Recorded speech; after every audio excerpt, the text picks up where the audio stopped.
বলেছে যদি কেউ তুলনা করে তবে তার অপরাধ হবে। জাগতিক জগতে যে সোনা আমরা অঙ্গে পরিধান করি, এই সোনা অঙ্গে পড়লে এ জগতে তার ভিতরে মান বাড়ে, গৌরব বাড়ে, অহংকার বাড়ে। কিন্তু এখানে যে বর্তমানে যে সোনার কথা বলা হয়েছে, কোন সোনা? যেটি হলো আমার গৌর সোনা। এই জগতে কোনো ভাগ্যবান, কোনো ভাগ্যবতী আমার শ্রী গুরুদেবের আতুল চরণ আশ্রয় করে যদি একবার আমার গৌর সোনাকে কোনো ভক্ত যদি হৃদয় আসনে বসাতে পারে,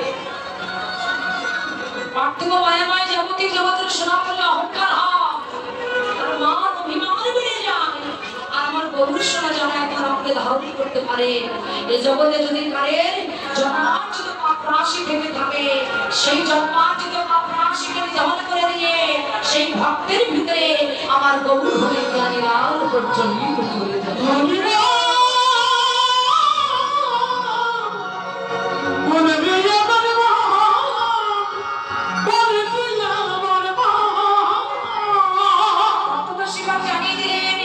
জাগতিক জগতের সোনার ভিতরে খাদ আছে। একটা স্বর্ণকার যখন সোনা দিয়ে অলঙ্কা নির্মাণ করে তার ভিতরে খাদ মিশিয়ে দেয়, বলছে ও জগতের সোনার ভিতরে খাদ আছে গো, কিন্তু আমার গৌর সোনার ভিতরে কোনো খাদ নাই। আমার গৌর হলো খাঁটি সোনা, আমার গৌর হলো কাঁচা রসের সোনা। যারা কাঁচা রসের সন্ধান জানে, এই জাগতিক জগতের সার সোনা তারা কখনো কোনো দিন অঙ্কে পরিধান করবে না। যে দেখেছে আমার গৌর সোনা,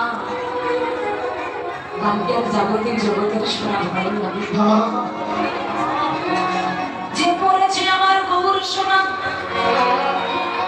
এই জাগতিক জগতে, এই সোনা তার কাছে আর ভালো লাগে না, ভালো লাগে না। সোনাকে অঙ্গে ধারণ করেছে, অঙ্গে ধারণ করেছে, জগতে তার বিষয় বাসনার প্রতি কোনো লোভ থাকে না।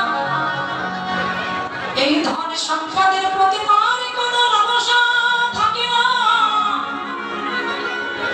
যে একবার আমার গৌর সোনা গ্রহণ করে,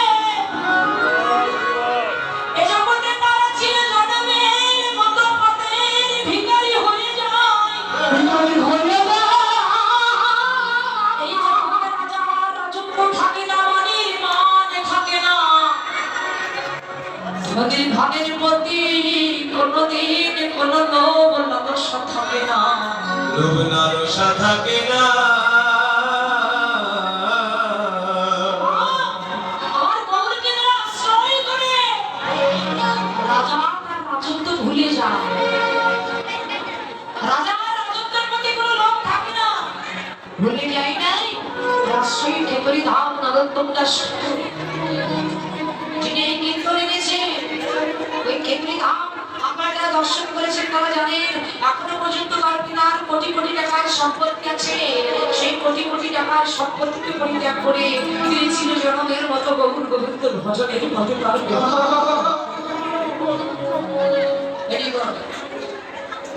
ছয় বছর 1 বছর রঘুনাথ দাস তিন বীর পুত্র ছিলেন, জমিদার পুত্র ছিলেন। গোবর্ধন রাজার একটা মাত্র পুত্র ছিলেন।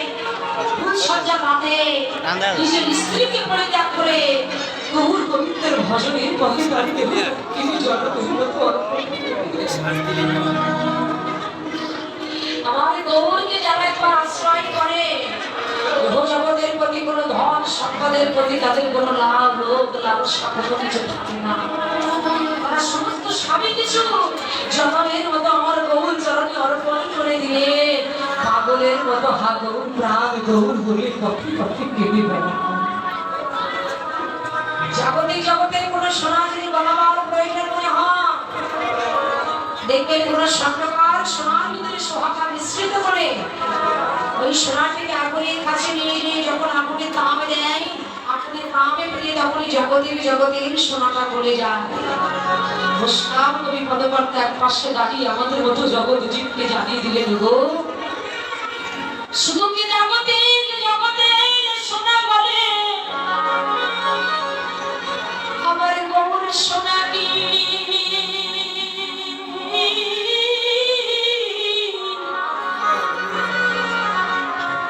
আমার গৌরী কি বলে না রে, বলে না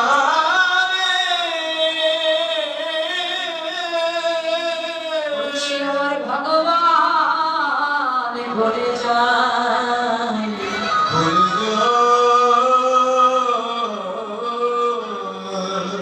তাহলে তাকে বলাতে গেলে কেহ জগতের টাকা পয়সা দিয়ে তাকে বলানো যাবে না,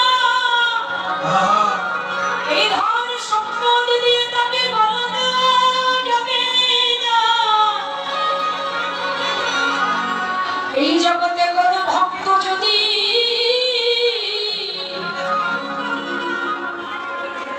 নিজের বলতে কোনো কিছু না রেখে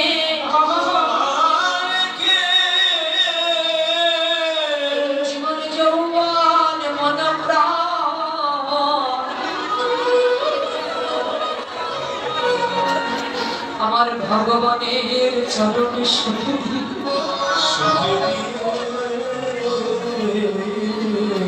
এই হৃদয় কপাটের দরজা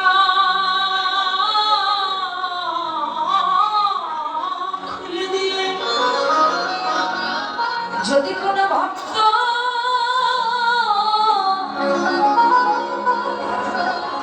তাকে যদি ডাকার মতো ডাকিতে পারে, ডাকতে পারে এই জগতে সেই ভক্তের নয়ন